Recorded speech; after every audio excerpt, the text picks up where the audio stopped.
예, 안녕하십니까. 책 읽는 자유인 채널을 운영하고 있는 이선입니다. 오늘은 2025년 8월 1일, 드디어 8월 달이 왔습니다. 금요일, 지금 시각은 오전 10시 4분입니다. 제가 이번 주에는 주중에 방송을 한 번도 못했네요. 좀 바쁘게 살았습니다. 예, 일을 열심히 했거든요. 일도 열심히 하고, 운동도 좀 하고, 예, 그렇습니다. 오늘은 금요일인데 그냥 요번 주 이제 마무리되는 시간인데 요번 주에 좀 많이 일을 열심히 했으니까 좀 쉬자는 의미에서 금요일 오늘 어제 실어놨던 물건을 포항에서 내려주고 일찍 왔습니다.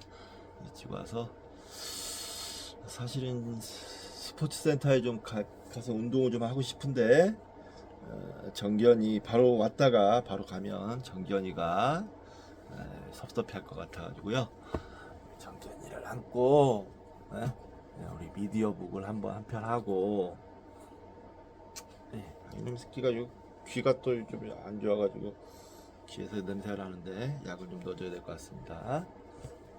자, 안고 미디어북을 하고 저는 좀 이따 운동하러 갈 겁니다. 예. 자, 이번 시간은 에필로그, 칼 세이건의 에필로그를 할 텐데요. 그 전에 또 책 한 권 소개시켜 드리도록 하겠습니다. 자, 모든 것의 새벽. 다시 쓰는 인류 역사. 데이비드 그레이버, 데이비드 웽그로 지음, 김병화 옮김, 이상희 통찰.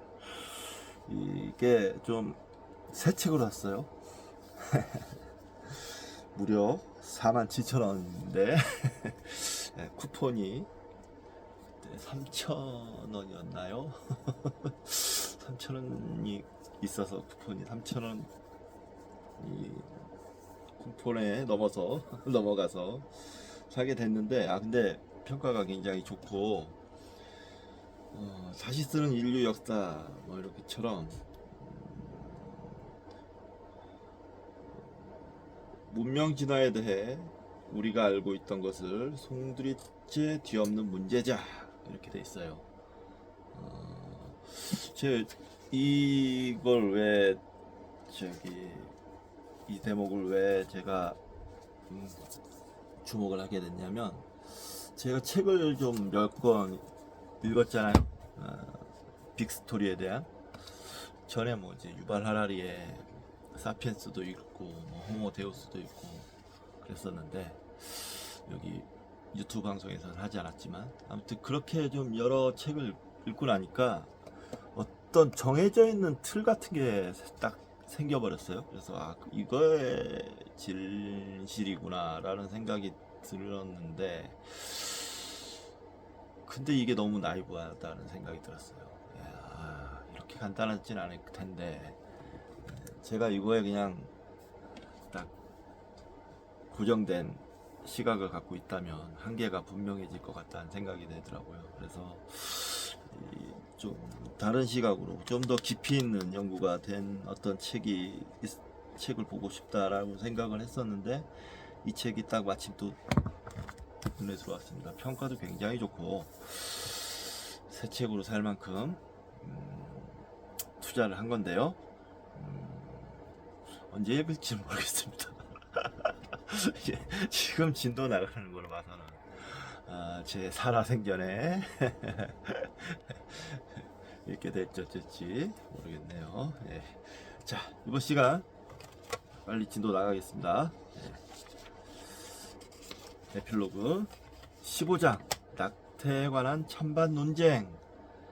이 책을 좀 이거는 좀 빨리 읽겠습니다. 아주 빨리 읽어 나가면서 마치고 저는 스포츠센터로 운동을 좀 하고 오겠습니다. 자, 이 낙태에 대한 찬반 논쟁의 주 표시가 있습니다. 이 글은 앤 드류안, 칼 세건의 부인이죠. 앤 드류안과 공동으로 집필되었으며, 파레드 맞나? 파라드인가? 파레든지. 예, 파레드라는 잡지에 The Question of Abortion, a Search for Answers라는 제목으로 실린 적이 있다라고 되어 있네요.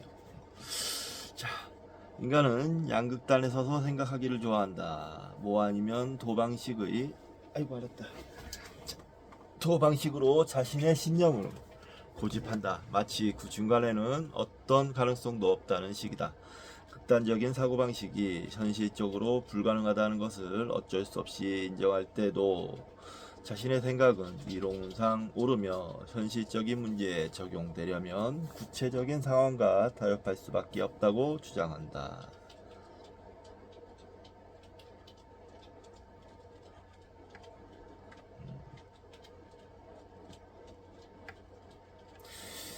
존 듀이 경험과 교육 1938년. 네, 극좌나 극우의 사고방식이 이게 어떤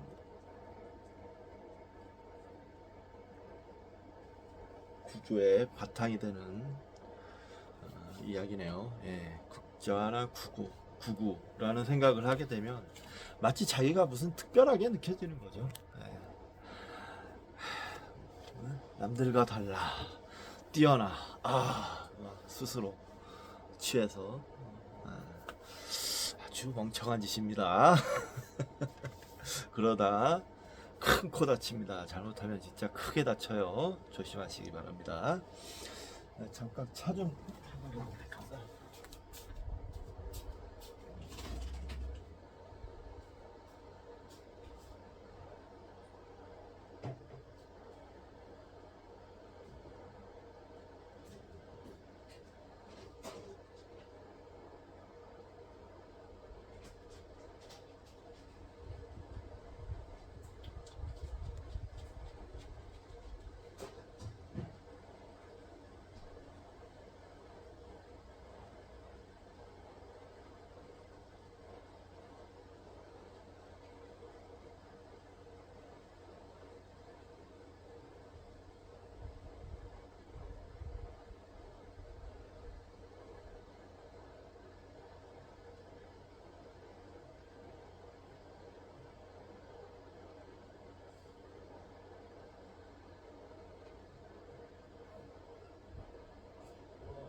예, 차와 함께 자, 읽도록 하겠습니다. 15장의 전문까지 읽었고요.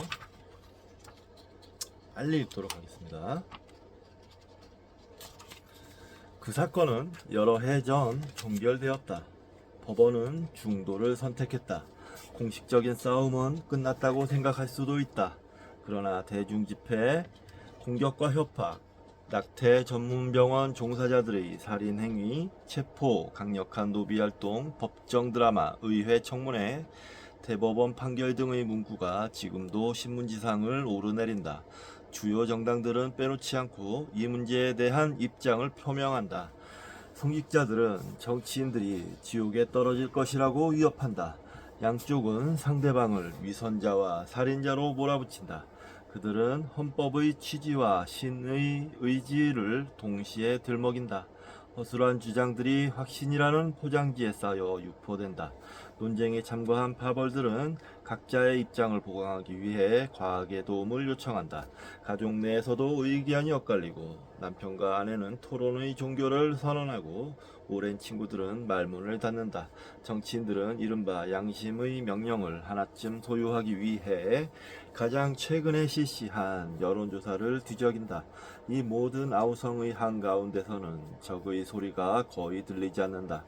의견은 양극화되고 마음의 문은 굳게 닫힌다. 낙태는 잘못인가?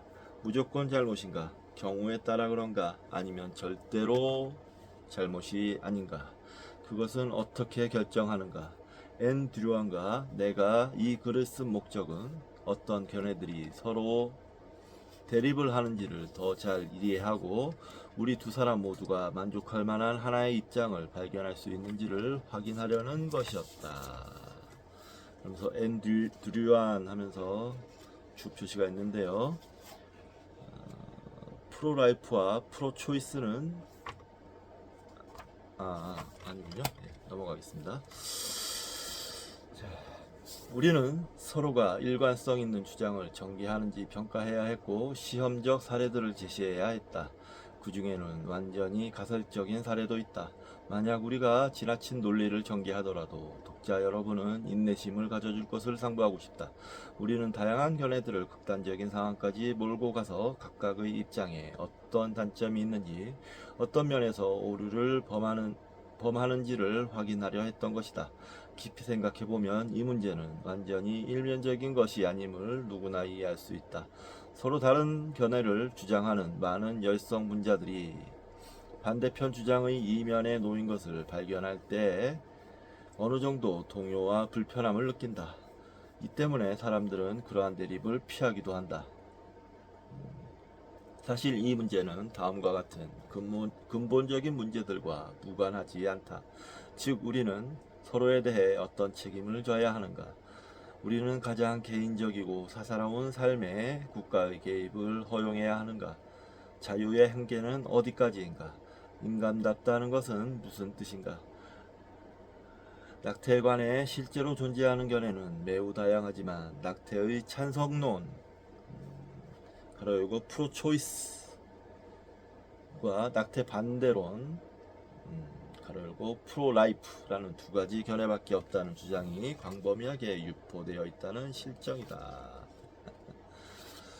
프로라이프와 프로초이스는 태아의 생명이 우선하는가, 여성의 사적 자유권이 우선하는가에 따라 붙여진 이름으로 이 책에서는 각각 낙태 창선론과 낙태 반대론으로 번역하였음. 주 표시였습니다. 이것은 특히 세밀한 차이에 주목할 시간이나 의향이 거의 없는 대중매체에서 더욱 뚜렷하다. 전쟁 중인 두 진영은 그들 자신을 이렇게 부르기 좋아하므로 우리도 이 글에서 이 용어를 사용할 것이다. 낙태 찬성론의 특징을 최대한 단순화하면 낙태 결정은 오직 여성의 일이며 국가는 개입할 권리가 전혀 없다는 것이다. 그리고 낙태 반대론자의 주장은 임신 순간부터 태아는 살아있는 생명체이고 우리에게는 이 생명체를 보호할 도덕적 의무가 있으며 낙태는 살인과 동등하다는 것이다. 낙태 찬성론과 낙태 반대론이라는 이 두 용어는 아직 자신의 의견을 결정하지 못한 사람들을 겨냥하여 조성된 것이었다.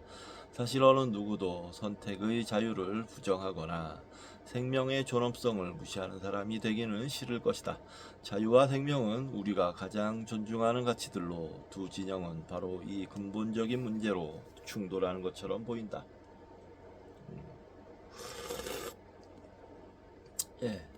낙태 문제에 대한 핵심을 잘 집어서 설명해 주시고 계시죠? 네. 이제 두 절대론자 입장을 차례로 검토해보자. 새로 태어난 아기는 분명 태어나기 직전의 아기와 동일한 존재이다. 말기의 태아는 소리, 가로 열고 음악이나 특히 어머니의 목소리에 반응한다는 유력한 증거가 있다. 태아는 엄지손가락을 빨기도 하고 공중제비를 넘기도 한다. 가끔씩 성인과 똑같은 뇌파 신호가 감지되기도 한다. 어떤 사람들은 태어나는 순간이나 자궁 속의 환경을 기억한다고 주장한다. 어쩌면 태아는 자궁 속에서 이미 생각을 하는지도 모른다. 태아가 태어나는 순간 갑자기 인격체로 돌변한다고 주장하기는 어렵다. 그렇다면 도대체 어떤 이유로 태어난 다음날 아기를 죽이면 살인이고 태어나기 전날 죽이면 살인이 아니란 말인가?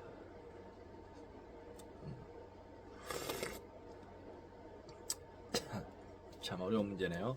사실 이 문제는 별로 중요하지 않다. 미국에서 보고되는 모든 낙태 중 임신 마지막 3개월의 낙태는 1%에도 못 미치기 때문이다. 그리고 더 자세히 조사해보면 그나마 대부분 경우는 유산이나 계산착오에 기인한 것임을 알게 된다. 그러나 3-3분기 낙태는 낙태 찬선론의 한계를 확인하는 하나의 기준이다. 3-3분기 자신의 신체를 지배할 수 있는 것이 여성의 고유 권리라 해도 신생아나 다름없는 태아를 죽일 권리가 용인되는가? 출산의 자유를 지지하는 많은 사람들이 적어도 가끔은 이 문제에 대해 고심하면서도 이를 드러내놓고 제기하지 못하고 있다. 그것은 헤어나올 수 없는 미로의 시작이기 때문이다. 만약 임신 9개월에서 낙태하는 것이 용인될 수 없다면 8개월, 7개월, 6개월에는 어떠한가?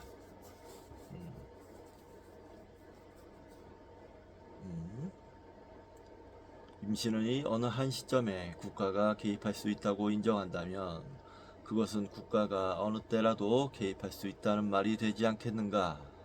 음, 음. 생각이 여기에 미치면 우리 눈앞에 끔찍한 유령이 등장한다. 그 유령은 부유한 남성 입법가들로 혼자 사는 가난한 여성들에게 아이를 낳고 키워야 한다고 역설하고 어머니가 될 마음의 준비가 되어 있지 않은 10대들에게 아이를 낳으라고 강요하고 성공을 바라는 여성들에게 꿈을 포기하고 집안에 들어앉아 애나 보라고 빈정거리고 최악의 경우 강간과 근친상 간의 희생자들에게 가해자의 자식을 낳아 젖을 먹이라고 강변한다. 이렇게까지 하면 안 되죠. 네. 쭉 표시가 있습니다. 역사상 가장 열성적으로 낙태를 반대했던 두 사람으로 히틀러와 스탈린을 꼽을 수 있다. 그들은 권력에 오르자마자 합법적으로 낙태를 불법화했다. 무솔리니와 차우세스크를 비롯한 수많은 민족주의 독재자들도 비슷했다. 물론 이 사실이 낙태 찬성론의 근거가 될 수는 없다. 그러나 우리는 낙태 반대가 반드시 인간 생명에 대한 깊은 책임감과 직결되지 않는다는 사실에 주목해야 한다. 네.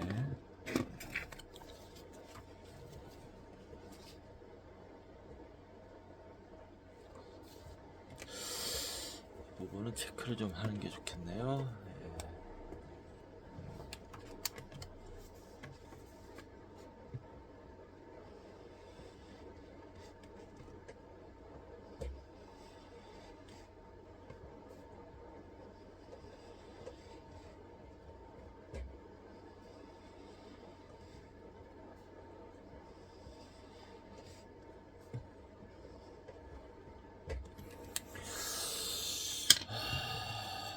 낙태 반대 이 두 사람 히틀러와 스탈린, 무솔리니, 차우세스크 다 독재자들인데 이들은 인간 생명을 도구로만 봤던 자들이죠.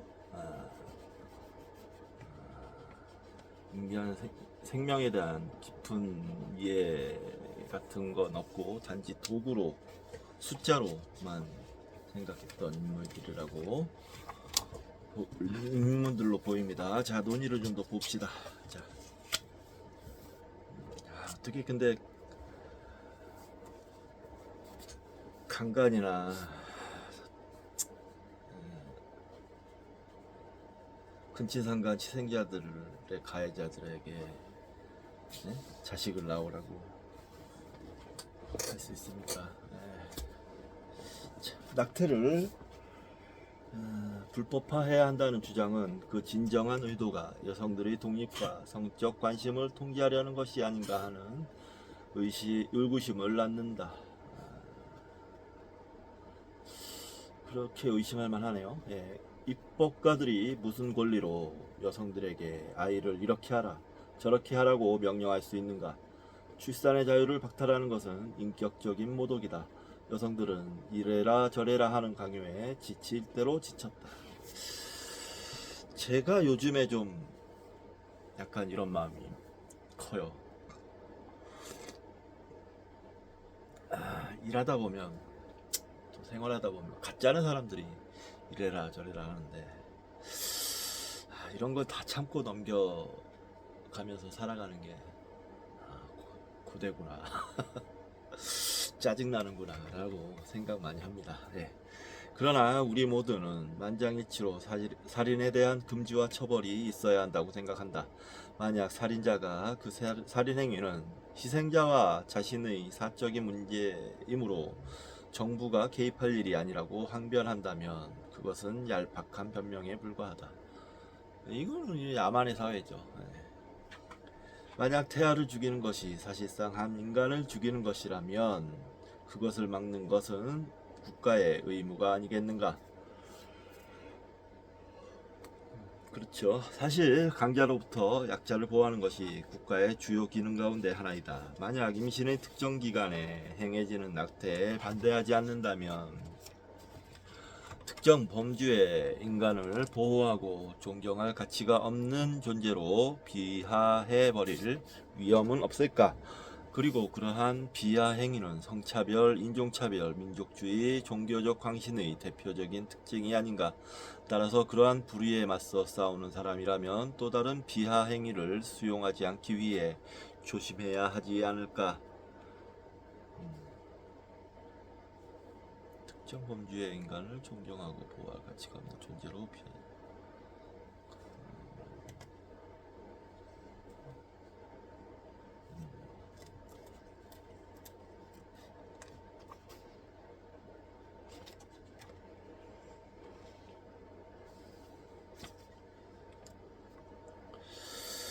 네, 오늘날 생명을 평등하게 다루는 사회는 존재하지 않으며 그런 사회는 이전에도 존재하지 않았다.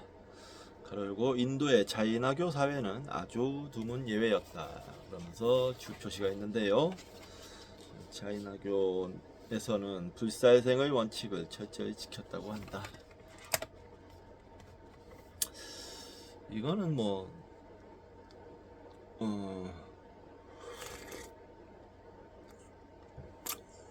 이 사람이 좀 오해하고 있는 겁니다. 자이나교나 뭐 종교에 대해서 자세히 알지 못하는데 생명을 평등하게 다룬 건 아닙니다. 살생을 금지했을 뿐인데요. 그걸 평등이라고 얘기할 수는 없어요.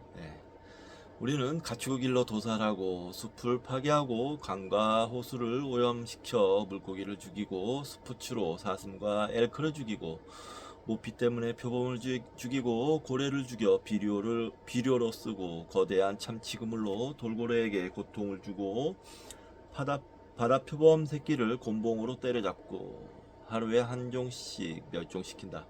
이 모든 동식물은 우리처럼 살아있는 존재이다. 그렇다면 보호받는 대상은 사실 생명이 아니라 인간의 생명뿐이다.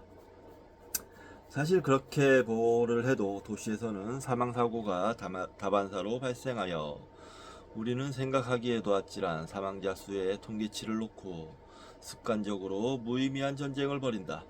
국가가 조직적으로 자행하는 대량 살상은 인종, 국적, 종교, 이념에 따라 적을 인간 이하로 규정함으로써 매우 효과적으로 정당화된다. 그리고 그러한 보호 및 생명에 대한 정의에는 막을 수도 없는 기아, 탈수, 질병, 무관심 등으로 매일 죽어가는 4만 명의 5세 이하의 아동들이 포함되지 않는다. 생명에 대한 정의는 모든 생명이 아니라 특히 그리고 오로지 인간의 생명이라는 범위에 국한된다. 따라서 생명의 권리를 주장하는 사람들 역시 인간과 다른 동물의 차이가 무엇인지를 결정하고 임신기간 중 언제 인간 고유의 특징이 나타나는지를 확인해야 한다.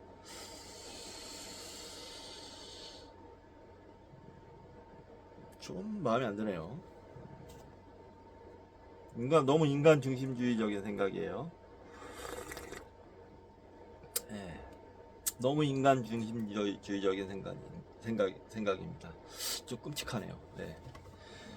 봅시다. 여러 가지 반론도 있겠지만 생명의 시작은 임신의 순간이 아니다. 넓은 의미에서 생명은 46억 년 전의 기원까지 거슬러 올라가는 끝없는 사슬이기 때문이다. 인간의 생명 또한 임신 순간에 시작되지 않는다. 그것 또한 인류의 기원인 수십만 년 전으로 거슬러 올라가는 기나긴 사슬이다. 인간의 모든 정자와 난자가 살아있다는 것은 의심의 여지가 없다. 정자와 난자는 물론 인간이 아니다. 정자와 난자는 물론 인간이 아니다. 그러나 임신 순간에 결합된 수정란 역시 인간이 아니라는 주장도 가능하다. 어떤 동물의 경우 난자는 정자세포의 도움 없이 건강한 성체로 성장한다. 그러나 우리가 아는 한 인간의 경우는 그렇지 않다.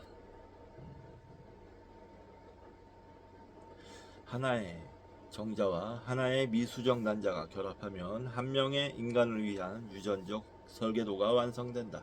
적절한 환경 하에서라면 정자와 난자는 수정된 후 한 명의 아기로 성장할 수 있다. 그러나 대부분의 수정란은 자연적으로 유산된다. 모든 수정란이 한 명의 아기로 성장하리라고는 결코 보장할 수 없는 일이다. 개별적인 정자와 난자든 수정란이든 그것은 잠재적인 아기이고 잠재적 인간일 뿐이다. 따라서 정자와 난자가 결합한 수정란이 인간인 것처럼 정자와 난자도 인간이라면, 그리고 잠재적 아기에 불과한 수정란을 죽이는 것도 살인이라면 정자와 난자를 죽이는 것 역시 살인이 되지 않겠는가?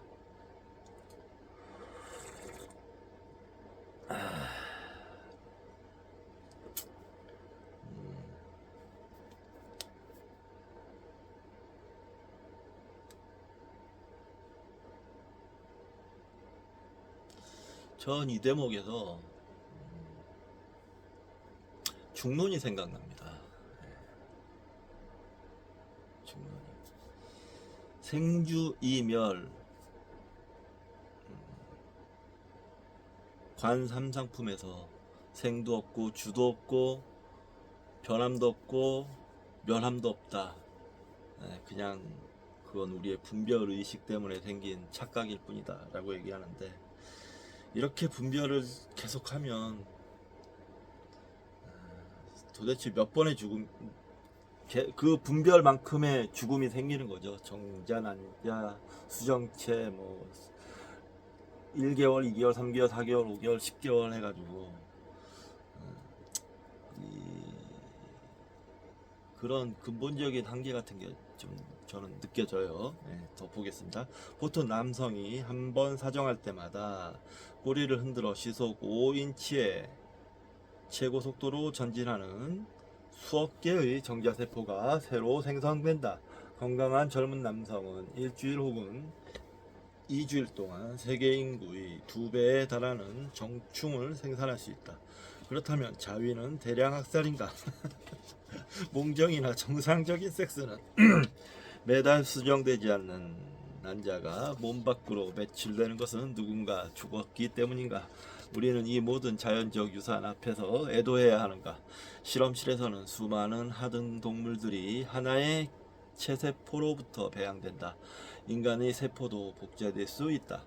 가장 유명한 예는 헬라 복제이다. 세포를 기증한 사람이 헬렌 레인이기 때문에 붙여진 이름이다. 그러한 복제 기술에 비춰볼 때 우리는 복제할 수도 있었던 모든 세포를 대량으로 죽인 살인자가 되는가? 피 한 방울 흘리는 것으로.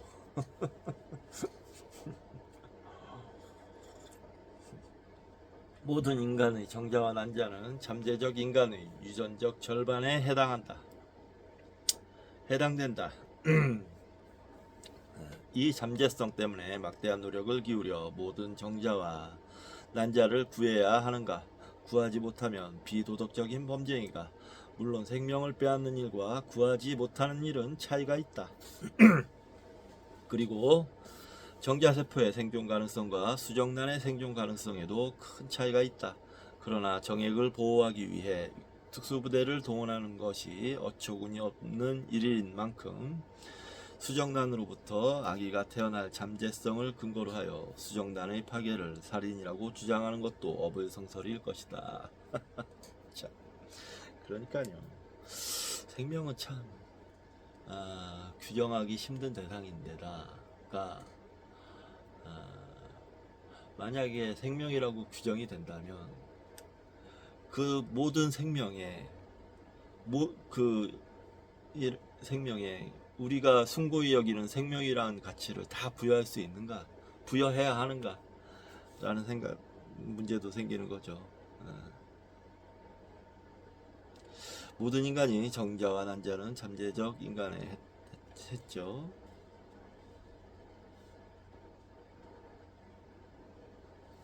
낙태 반대론자들은 임신 직후에 낙태가 허용되면 임신 기간 중 어느 때라도 낙태를 금지하기가 불가능해지지 않을까 걱정한다. 그리고 언젠가는 인간과 다름없이 성장한 태아를 살해하는 것도 허용되지 않을까 두려워한다. 낙태 찬성론과 낙태 반대론은 논쟁에서 자칫하면 밀릴 수 있다는 두려움 때문에 극단론적인 입장으로 치닫는 것이다. 일부 낙태 반대론자들은 강간이나 근친상간 때문에 임신하게 된 고통스러운 경우를 기꺼이 예외로 인정한다. 그러나 그들도 생명 예찬론자로서 피해갈 수 없는 약점이 있다. 왜 생명의 권리가 임신의 상황에 의존해야 하는가? 어느 경우든 생명을 가진 아기가 태어나는데 합법적으로 결합한 자손은 국가로부터 생명을 보장받고 강제나 폭행으로 생긴 자손은 죽어도 되는가? 이것이 과연 정당한 일인가? 그리고 만약 그러한 태아를 예외로 인정할 수 있다면 왜 다른 태아들은 예외가 될 수 없는가? 바로 이런 이유 때문에 일부 낙태 반대론자들은 단 하나의 예외, 즉 인부의 생명이 위험할 때는 제외하고는 어떤 상황에서도 낙태는 금지되어야 한다는 잔인한 입장을 고집하고 있다. 그러면서 주 표시가 있습니다. 주 표시. 신교의 창시자인 마틴 루터는 이러한 예외조차 인정하지 않았다. 그들이 아이를 낳다가 지치거나 죽는다 해도 문제될 것은 없다. 그들의 죽음이 결실을 맺도록 놔두어라. 그것이 바로 그들이 존재하는 이유이다. 루터가 1522년에 말했다는 얘기네요. 좀 약간 도라이 좀 도라이 같네요. 예. 자, 전 세계적으로 낙태가 성행하는 가장 큰 이유는 피임에 대한 무지에 있다. 그렇다면 낙태 논자들은 열심히 피임 기구를 배포하고 그 사용법을 학생들에게 가르쳐야 옳지 않을까? 낙태를 줄이는데 이보다 더 효과적인 방법이 또 있을까? 그러나 불행히도 미국은 안전하고 효과적인 피임법을 개발하는 분야에서 다른 국가들에 상당히 뒤처져 있다. 그리고 지금까지 피임 연구나 성교육에 반대하는 사람은 주로 낙태를 반대하는 사람들이었다. 주 표시가 있습니다. 또 마찬가지로 낙태 반대론자들은 출생의 순간이 아니라 임신의 순간을 생일로 계산해야 하지 않을까? 그들은 부모에게 그들의 성경력에 관해 자세히 질문해야 하지 않을까? 그렇다손 치더라도 불확실성은 사라지지 않는다. 임신은 성관계가 끝나고 몇 시간 혹은 며칠 후에도 가능할 수 있기 때문이다. 예, 그렇죠. 만약에 수정을 해서 수정체가 됐다 하면 그거 무조건 생명으로 인정하고 낙태를 금지시킨다면 그때가 바로 생일이 되는 거죠. 예. 자, 잠시 쉬었다가 마저 읽도록 하겠습니다. 정겨라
계속 읽도록 하겠습니다. 257조. 역사적으로 볼 때 낙태가 허용된다면 어느 시점까지 허용될 수 있는가에 대해 윤리적으로 건전하고 확실한 판단을 마련하려는 시도가 오래전부터 존재해왔다. 그러한 시도는 특히 기독교 전통에서 영혼이 육체로 들어가는 시점이 언제인가라는 문제와 종종 결부되었다. 물론 이것은 과학적인 연구 결과에 쉽게 좌우되지 않는 문제였고 학식이 높은 신학자들 사이에서도 유행했던 쟁점이었다. 영혼이 육체에 들어가는 시점은 임신 전의 정자 상태에 임신되는 순간, 태동의 순간, 인부가 태아의 움직임을 처음 느끼는 순간, 혹은 출산의 순간이라는 주장들이 있었다. 훨씬 이후라는 주장도 있었다. 여러 종교의 가르침 또한 다양했다. 수렵 채집의 시대에는 대개 낙태를 금지하지 않았으며 고대 그리스와 로마 시대에는 낙태가 일반적이었다. 그러나 아시리아인들은 낙태를 시도한 여성에게 말뚝에 꿰찌르는 잔혹한 형벌을 가해 대조를 보였다. 유태인의 탈무드에는 태아는 인간이 아니므로 어떤 권리도 없다는 가르침이 있다. 구약과 신약 성서는 의복과 음식과 언어에 대한 세부적인 금지로 유명하지만 특별히 낙태를 금지한다는 내용은 한마디도 없다. 그런데 왜 낙태는 금지는 가장 적극적으로 카톨릭과 기독교에서 하고 있는데 낙태 반대는 희박한 관련성이나마 유일하게 언급하고 있는 구절은 사람들이 싸우다가 임신한 여성을 밀쳐서 낙태시켰을 경우 다른 사고만 없으면 그 여인의 남편이 요구하는 배상액을 지불해야 한다. 출애굽기 21장 22절은 한다는 법조문이다. 성 아우구스티누스나 성 토마스 아퀴나스도 이른 시기에 낙태를 살인으로 보지 않았다.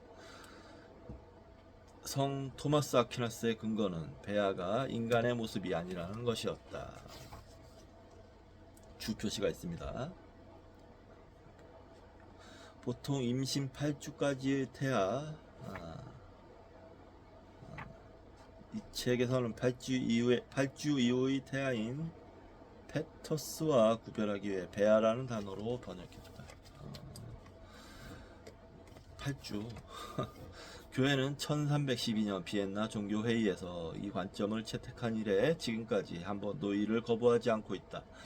가톨릭 교회의 경우 낙태에 대한 교회의 가르침에 대해 연구해온 역사학자 존 코널리에 따르면 최초이자 가장 오랫동안 효력을 발휘했던 교회법에서는 태아가 이미 모양을 갖춘 후에야 살인이 성립한다고 가르쳤다. 그 시점은 대략 1분기, 약 3개월, 1분기 말이다. 그러나 17세기에 최초로 현미경으로 정자세포를 확대해본 사람들은 그 속에 완전한 인간의 형체가 보인다고 생각했다. 이로써 극미인이라는 오랜 개념이 새롭게 부상했다. 극미인 주 표시가 있어요. 고대와 중세의 일부 철학자들은 인간이 생각할 수 있는 것은 아주 작은 인간이 머릿속에서 명령하기 때문이라고 생각했다. 그러나 그 인간의 머릿속에는 더 작은 인간이 들어있다는 식으로 설명함으로써 무한순환 논법의 오류를 보여준다. 재밌는 상상이네요. 이것은 각각의 정자세포에는 완전한 형체의 작은 인간이 존재하며 다시 그 인간의 정소에도 극히 작은 인간이 존재한다는 식의 생각이었다. 이렇게 잘못 분석된 과학적 자료와 그 밖의 여러가지 이유로 1869년 낙태는 그 원인과 시기를 불문하고 무조건 종교적 파문의 이유가 되었다. 이러한 결정을 내린 것이 그 과학적 자료가 발표된 후 얼마 되지 않은 시점이었다는 사실은 가톨릭 신자에게나 일반인에게나 적이 놀라운 일이다.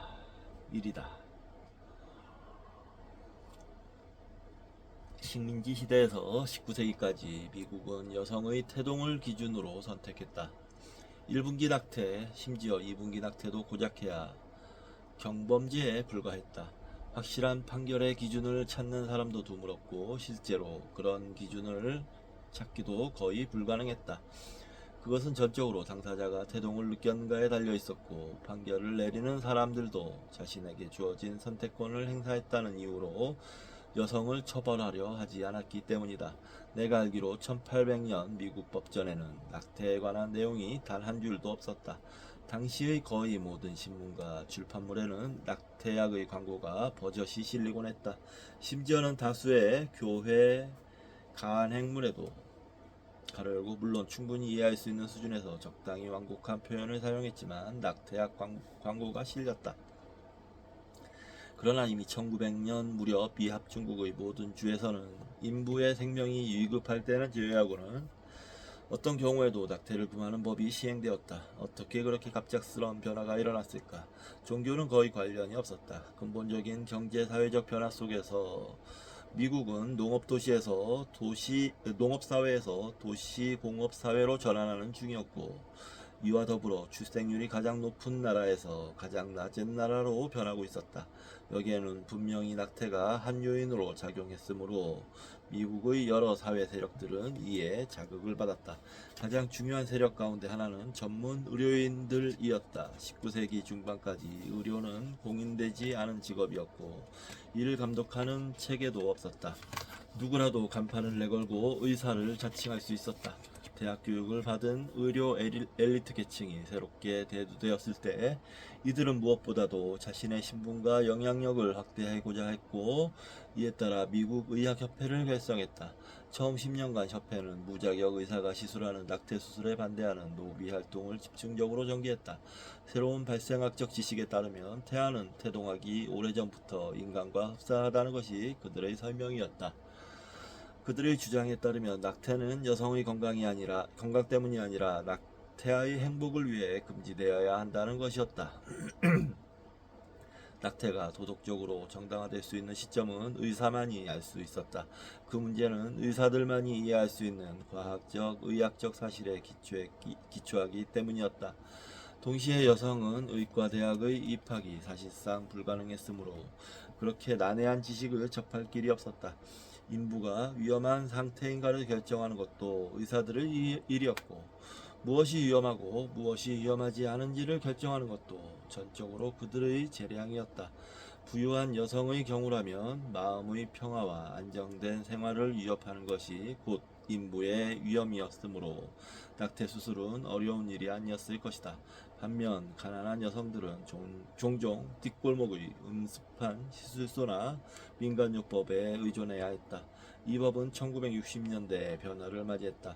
현재의 미국 의학협회를 포함한 다수의 개인과 단체들이 연합하여 예전의 법을 타도하고 보다 전통적인 가치관을 복권시켰다. 이것이 후에 로데 웨이드 사건으로 구체화되었다. 로데 웨이드 사건 주표시가 있습니다. 로데 웨이드 1973년 1월 22일 미국 연방 대법원은 로데 웨이드 사건 및 도우대 볼튼 사건에서 여자의 사적 자유에 관한 권리를 낙태의 여부를 결정할 수 있는 권리에까지 확대하여 임신 3개월까지 인부가 의사와 상의하여 낙태를 결정하는 것은 주법이 금할 수 없다는 입장을 취했다. 이 입장에 따라 연방 대법원은 그때까지 모체의 생명을 보호하기 위해 필요한 경우 이외에는 낙태를 금지했던 텍사스 주법을 위헌이라고 판시했다. 김일수 개혁과 민주주의 교육과 교육사 과학사 네.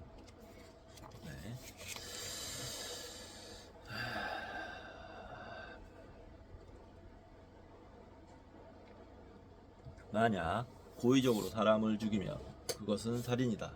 그러나 활성 유전자가 인간과 99.6% 일치할 만큼 우리와 생물학적으로 가까운 침팬치를 고의적으로 죽이면 그것은 다른 어떤 것이 될지언정 살인은 분명하니다.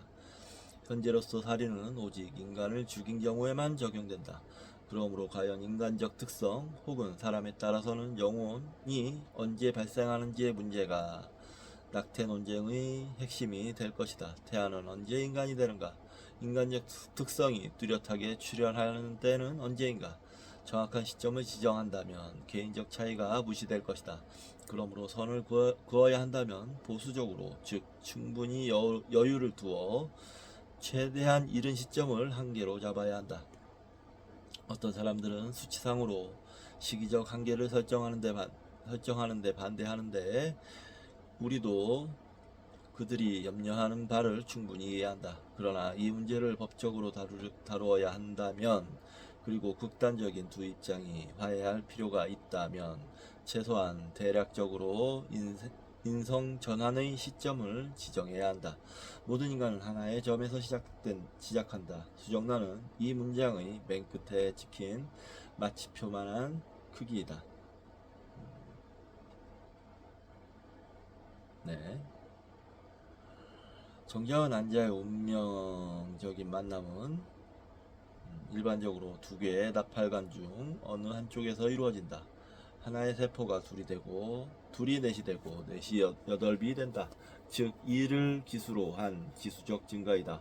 11경 속 빈 구체 모양으로 변한 수정란은 11경 속이 빈 구체 모양으로 변한 수정란은 자궁이라는 새로운 영역을 찾아 방랑을 시작한다. 그리고 자궁을 찾아가는 과정에서 세포 조직을 파괴한다. 수정란은 모세관으로부터 인부의 혈액을 빨아들여 산소와 영양분을 섭취한다. 그리고 자궁벽에 붙어 기생충처럼 살아간다.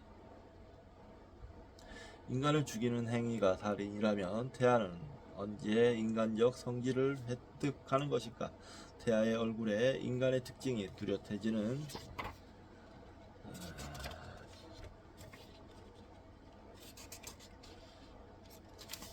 1분기 말경인가? 아니면 역시 1분기 말경 태아가 자극에 반응하기 시작하는 때인가? 태아의 움직임이 태동으로 느껴질 만큼 활발해지는 2분기 중반 무렵인가? 태아의 폐가 외부에서도 호흡할 정도로 충분히 발달한다고 추정되는 단계일까? 임신 기간을 특정한 발달 단계로 구분하는 방법의 문제점은 각 단계가 임의적으로 설정된다는 것에 그치지 않는다. 더 큰 문제는 어떤 단계도 얼굴 모습이라는 피상적인 기준을 제외하고는 인간 고유의 특징과 관련되어 있지 않다는 사실이다. 모든 동물이 자극에 반응하고 의지에 따라 움직인다. 대다수가 호흡을 한다. 그러나 그런 이유로 우리가 동물에 대한 대량 학살을 멈추지 않는다. 반사활동, 움직임, 호흡 등이 인간 고유의 특징은 아니기 때문이다. 다른 동물들에게는 우리보다 뛰어난 장점, 예를 들어 속도, 힘, 지구력, 나무를 타거나 굴을 파는 기술, 위장술, 시력이나 후각이나 청각, 하늘과 물에서의 적응력 등이 있다. 인간이 가진 위대한 장점이자 인간이 지상에서 성공할 수 있었던 비밀은 바로 인간 특유의 사고이다. 우리는 상황을 끝까지 파악하고 아직 일어나지 않은 일들을 상상하고 문제를 분석하는 능력이 있다. 이 능력 때문에 농업과 문명을 창조할 수 있었다. 사고는 우리의 축복이자 저주이며 우리를 현재까지 이끌어온 원동력이다. 물론 사고 활동은 뇌에서 이루어진다. 구체적으로는 대뇌피질이라 불리는 복잡한 회백질의 바깥층에서이다. 뇌 속에 담긴 대략 1000억 개의 신경이 사고의 물질적 기초를 구성한다. 서로 연결되어 있는 이 신경망이 우리의 사고 활동에 주요한 역할을 한다. 그러나 임신 24주에서 27주 약 6개월까지는 대규모의 신경망이 형성되지 않는다. 과학자들은 인체에 무해한 전극을 피실험자의 머리에 붙여서 두개골 내부의 신경망에서 생기는 정기적 활동을 측정한다. 각기 다른 종류의 정신활동은 각기 다른 뇌파로 나타난다.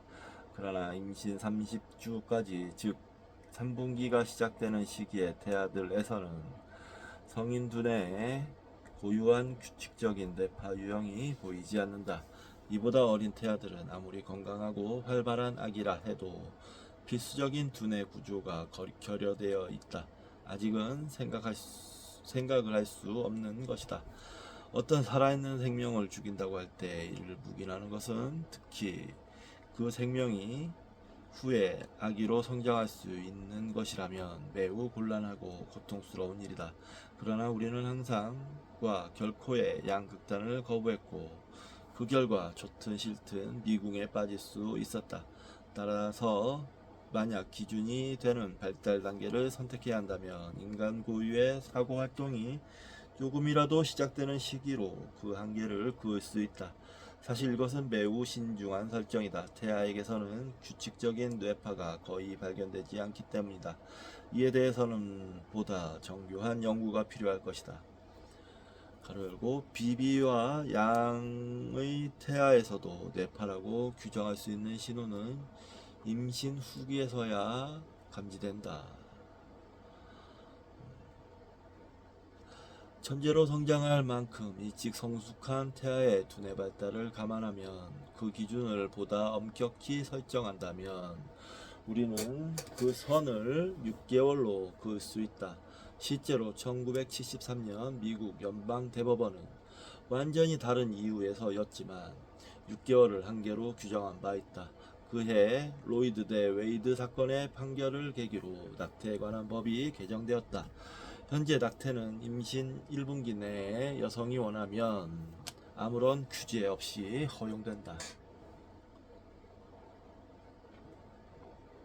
그리고 임신 2분기라면 모체의 건강을 보호하는 조건에서 허용된다. 3분기의 낙태는 여성의 건강이나 생명에 심각한 위험이 있는 경우를 제외하고는 금지되어 있다. 1989년 연방대법원은 웹스터 사건의 판결에서 로 대 웨이드 사건 판결을 명백히 번복했으나 실질적인 판결은 50개 주의 입법기관의 자율에 맡겨졌다. 웹스터 사건 보겠습니다. 주 표시가 있어요.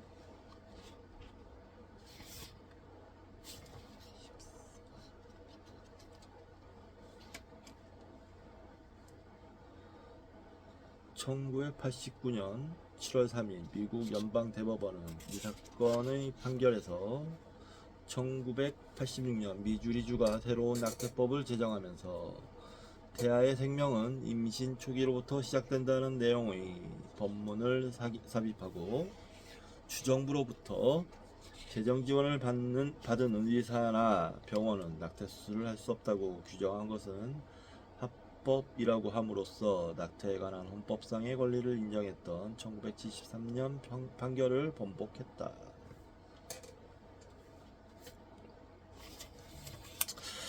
로 대 웨이드 판결의 근거는 무엇이었을까? 일단 태어난 아기나 그 가족과 관련된 일을 법적으로 보강하기 위한 것은 아니었다.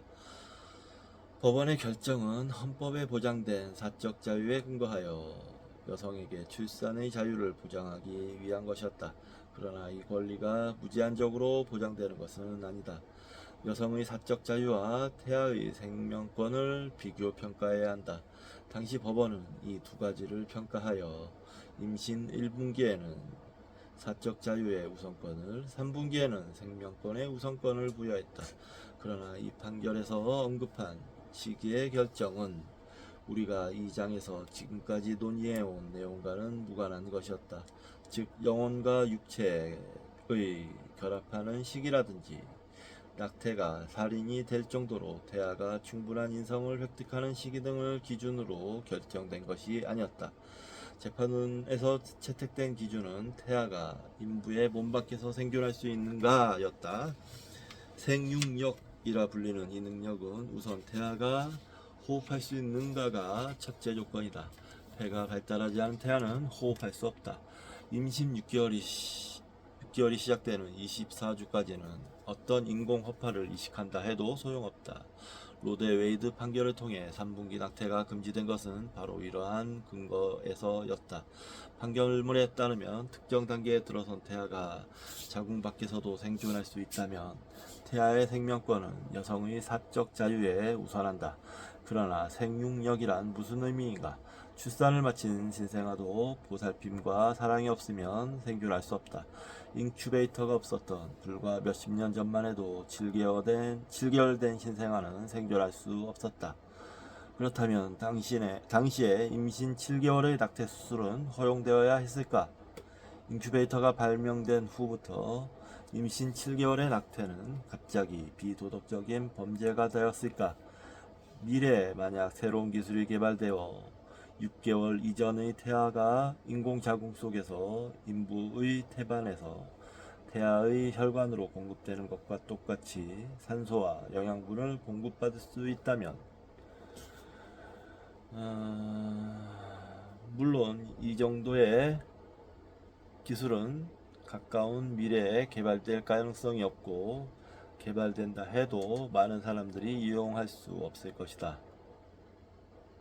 그러나 만에 하나 이용할 수 있다면 6개월 이전의 낙태도 비도덕적인 것이 되는 것인가? 기술에 의해 좌우되는 도덕성이라면 허약하고 깨지기 쉬운 것이므로 다수의 사람들에게는 인정하기 힘든 도덕성이 될 것이다. 그리고 왜 하필이면 호흡을 법적 보호의 기준으로 삼아야 하는가? 신장의 기능이나 면역 기능은 안 되는가?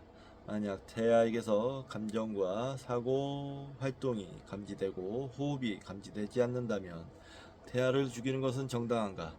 우리는 생각과 감정보다 호흡을 더 중시하는가?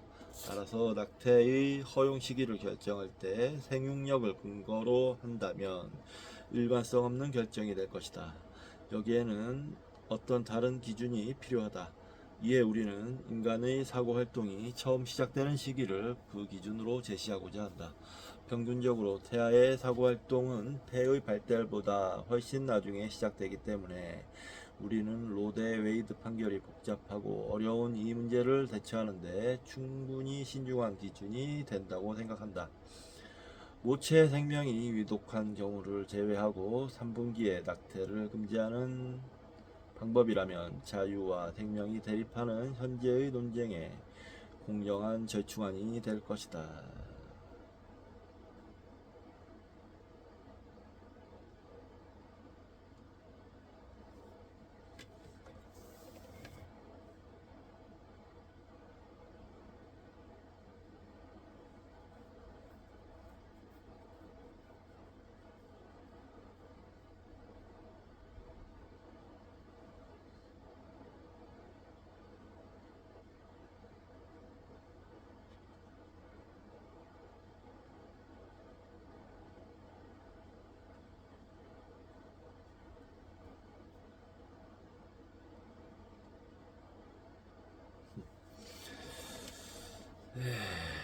다 읽었습니다.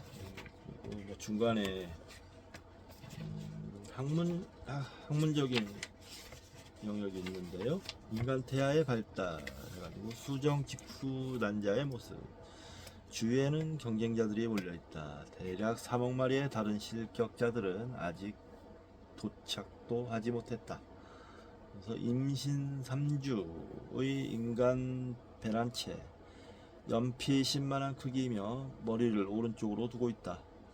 꼬리와 연결되어 있는 난할은 생김새와 벌레와 비슷하다. 그러면서 3주경, 처음으로 월경이 보이지 않는 기간이다. 배란체는 점차로 모양을 갖추어가는 중이며 길이는 약 2mm이다. 다양한 신체 부위가 발달하는 기간이기도 하다. 이때가 되어서야 배란체는 아직 형성되어 있는 태반에 의존하기 시작한다. 그 모습은 환절 동물과 다소 비슷하다. 그래서 주표시가 있는데요. 수많은 우익 출판물과 기독교 근본주의 간행물들이 이 견해를 비판하고 있다. 견해의 근거가 지금은 폐기된 19세기 독일 생물학자 에른스트 해켈의 발생 반복 이론에 있다는 이유에서이다. 해켈은 동물에 있어서 배의 발달 단계는 그 조상의 진화적 단계를 순차적으로 보여준다는 설을 제시했다. 발생 반복 이론을 철저히 분석 비판한 사람은 진화생물학자 스티븐 제이 굴드이다. 그러나 우리의 글에는 발생 반복과 관련된 어떤 단어도 등장하지 않는다. 독자 여러분이 직접 판단할 수 있으리라. 인간의 태아와 다른 동물의 성체를 비교한 것은 그림에서 볼 수 있듯이 단지 태아의 모습이 그렇다는 측면에서이다. 진화의 역사와 관련된 어떤 문제가 아니라 단지 배의 형태가 이 글에서 전개하는 논의의 핵심인 것이다.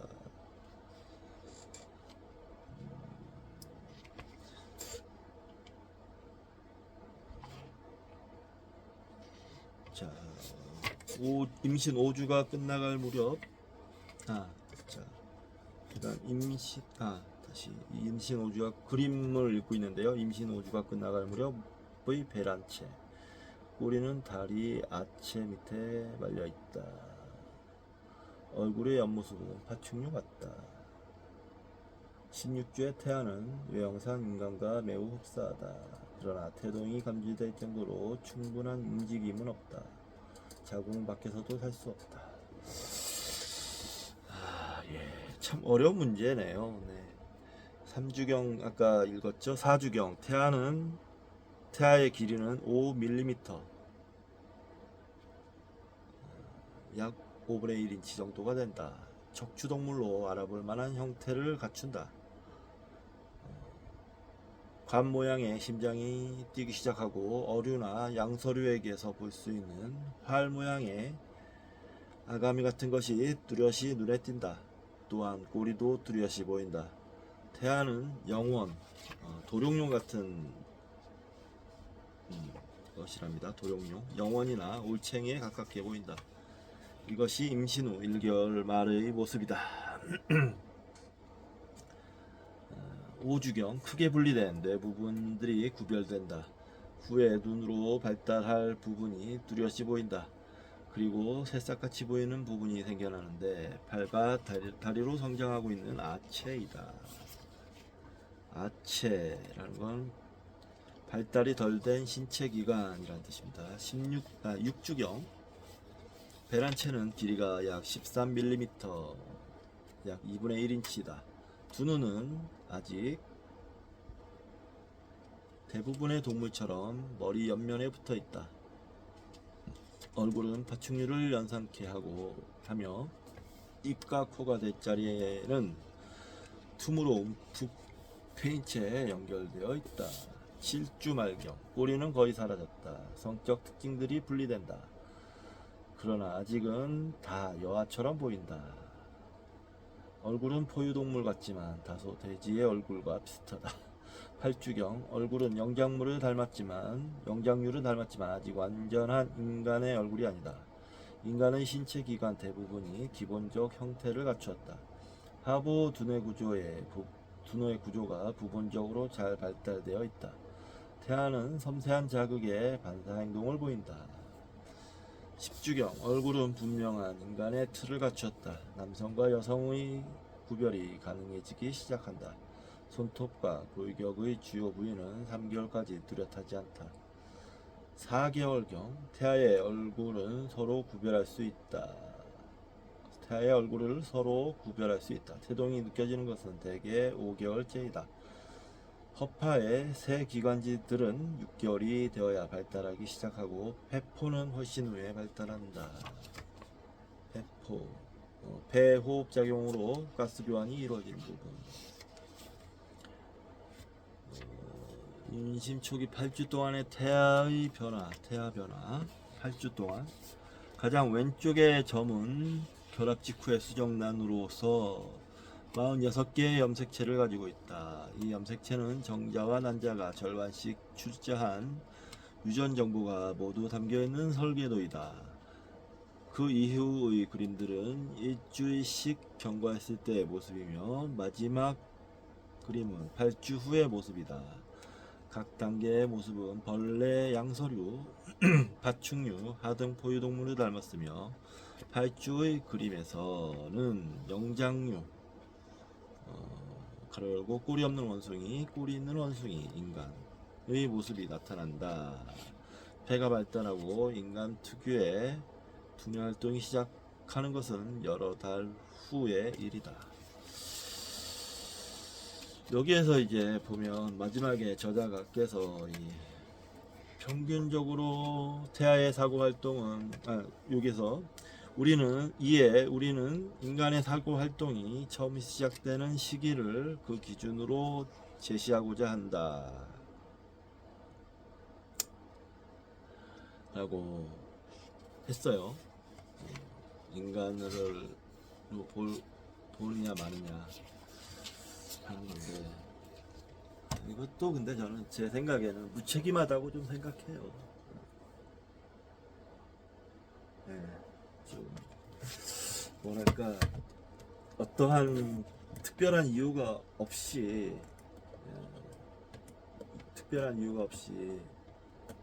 아무렇게나 낙태를 허용하는 거는 임신의 전 기간에서 무책임한 일이다라는 생각을 합니다. 그렇다고 해서 이걸 법적으로 제재를 해야 되느냐라고 하면 또 그거는 그렇게 생각은 안 해요. 그럼 어느 때부터 제재를 해야 되느냐라고 했을 때는 저자분과 비슷합니다. 인간 고유의 의식. 글쎄요, 인간 고유의 의식이라는 게 참 어려운 일인데, 그래서 이 마지막 3개월, 10개월 중에 마지막 3개월을 말한 것 같은데, 법적으로 참 어려운 일입니다. 그 전까지는 그냥 뭐 도덕적 책임 정도겠고, 법적 책임은 그 이후는 법적 책임을 져야 한다. 넓은 의미에서 동의할 수 있을 것 같습니다. 넓은 의미에서. 그렇다고 해서 뭐 낙태를 무조건 잘못됐다라고 말씀드리고 싶지는 또 않고요. 여러 가지 이유가 있을 테니까요. 어려운 문제입니다. 한마디로 어렵기 때문에 그만큼 신중해야 됩니다. 유연할 필요도 있고요. 어떤 종교적 근본주의에 의해서 정해져야 할 문제는 아니라고 생각해요. 단 하나의 기준으로만 정해질 수 없는 그런 문제입니다. 종합적인 문제. 우리의 지혜가 필요한 문제라고 생각합니다. 좋은 글 잘 읽었습니다. 근데 이 글을 읽었고 제가 조금 느끼는 게 역시 과학자적인 냉정한 태도를 냉정하다고 하겠습니다. 과학자적인 아주 냉정한 태도를 보았습니다. 칼 세이건과 부인이 같이 쓰셨다고 하셨죠? 부인 성함이 앤드류안.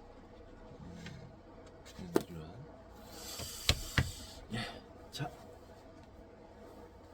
이번 시간은 여기서 마치도록 하고, 저는 잠깐 정견이하고 과일을 먹고, 정견이가 저기 있습니다. 과일을 좀 먹고, 오늘 오후는 운동 스포츠 센터에서 시간을 보낼 생각입니다. 자, 다음 시간에 뵙겠습니다.